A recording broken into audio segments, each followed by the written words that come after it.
Memperbanyak membaca mempermudah kita untuk menganalisis isu-isu kontemporer. Mau tahu apa itu isu-isu kontemporer? Simak materinya sesaat lagi. Apa itu isu-isu kontemporer? Isu menurut Kamus Besar Bahasa Indonesia adalah permasalahan yang dikedepankan untuk segera dihadapi.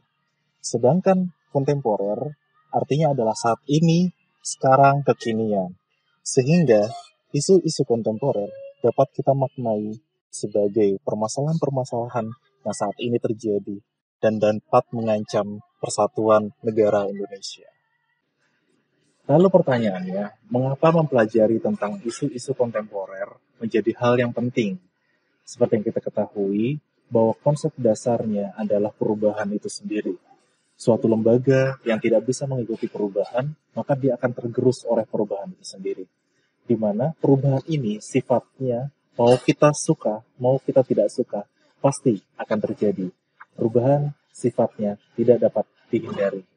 Oleh karena itu, untuk mendapatkan kemajuan, suatu perusahaan ataupun suatu lembaga perlu mengadakan perubahan. Contohnya sudah banyak. Perusahaan-perusahaan yang tidak bisa mengikuti perkembangan, maka dia akan tergantikan oleh perusahaan-perusahaan yang baru.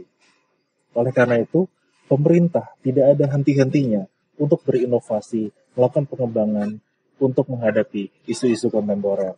Lalu bagaimana cara kita melakukan perubahan itu? Indonesia saat ini memiliki visi menjadi Indonesia Emas tahun 2045, di mana menjadi Indonesia yang berdaulat, maju, adil, dan makmur. Namun, tahun 2045 itu sudah tinggal 25 tahun lagi. Apakah kita bisa mencapainya? Tentu saja bisa, dengan melakukan perubahan. Perubahan apa? Yang pertama, perubahan mindset, di mana pola pikir kita untuk melihat suatu permasalahan harus menjadi lebih positif lagi. Yang kedua adalah perubahan teknologi. Dengan perkembangannya teknologi kita, saat ini sudah memasuki revolusi industri 4.0, di mana segalanya bisa menjadi lebih sederhana. Dengan merubah segala yang awalnya dalam bentuk klasik, kita bisa rubah menjadi dunia digital. Sehingga proses untuk melakukan perubahan itu bisa menjadi lebih cepat dan lebih efisien lagi. Yang ketiga adalah perubahan birokrasi. Perlu kita sadari bahwa perubahan birokrasi harus kita lakukan agar tidak hanya sekedar menyampaikan, tetapi juga untuk meningkatkan kualitas. Diharapkan dengan kita melakukan 3 hal tersebut, target Indonesia Emas tahun 2045 bisa kita capai. Lalu apa ancaman-ancaman yang saat ini sedang mengintai Indonesia? Ya, ada 4 hal, yaitu yang pertama adalah korupsi, kedua adalah narkoba, ketiga adalah radikalisme dan separatisme, yang keempat adalah kejahatan media massal. Di mana keempat masalah ini semuanya mengancam para pemuda-pemuda kita. Di mana para pemuda-pemuda kita kedepannya akan menjadi penerus bangsa kita. Coba bayangkan ketika pemuda-pemuda kita hancur karena narkoba. Bayangkan ketika pemuda kita dari awal sudah terpensят untuk menjadi ASN yang korupsi. Bayangkan bahwa pemuda-pemuda kita memiliki pemikiran untuk memisahkan diri dari negara Indonesia. Dan coba bayangkan bahwa negara kita memiliki pemuda-pemuda yang selalu menyebarkan hoax, menyebarkan berita-berita negatif, di mana berita-berita tersebut tidak terbukti kebenarannya. Oleh karena itu, pemuda-pemuda yang saya maksud di sini adalah bukan pemuda berdasarkan umurnya, tetapi pemuda berdasarkan pola pikirnya. Sebenarnya ini bisa kita atasi dengan perubahan mindset-nya tadi, di mana mengarahkan pola pikir kritis para pemuda berdasarkan nilai-nilai yang terkandung dalam nilai Pancasila. Lalu apa peran saya sebagai dosen ASN dan apa rencana saya ke depannya?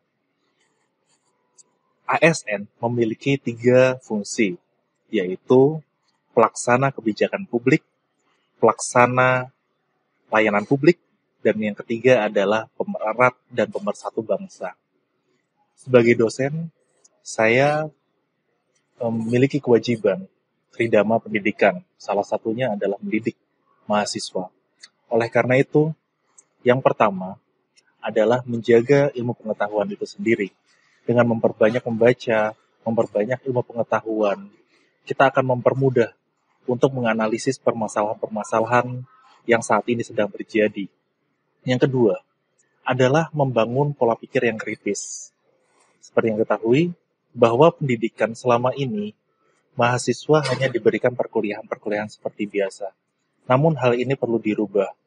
Untuk membangun pola pikir yang kritis, kita perlu membuat kelompok-kelompok diskusi, memberikan mereka permasalahan-permasalahan real, problem solving, sehingga mereka terbiasa untuk memikirkan permasalahan-permasalahan yang mereka akan selesaikan ke depannya.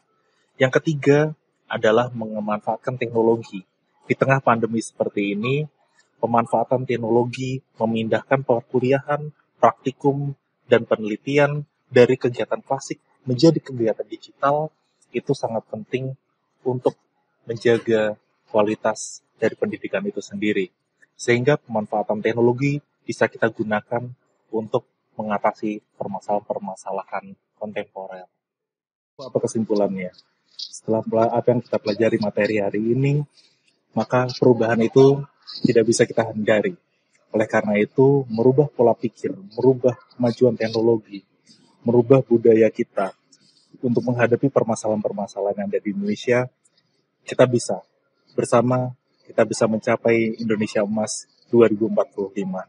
Sekian dari saya, Sena Sumananda Suprapto. Wassalamualaikum warahmatullahi wabarakatuh. Sekian video jurnal saya hari ini. Sampai jumpa di video jurnal berikutnya.